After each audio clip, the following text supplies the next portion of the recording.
Hi friends, I am Zilak. You're watching TechNiviUnic and today we're going to see how to delete the reminder on your Google Keep Notes on your mobile phone. And if you are new to this channel, make sure to click on subscribe button below. We just quickly move on to the video. So how to delete the reminder in the Google Keep on your mobile phone, just going to show in this video.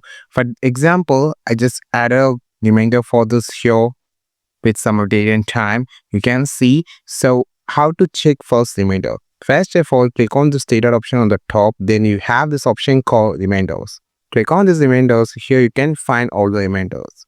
You can just delete the reminder by just clicking on the reminder and just click on the time, and you have this option called delete.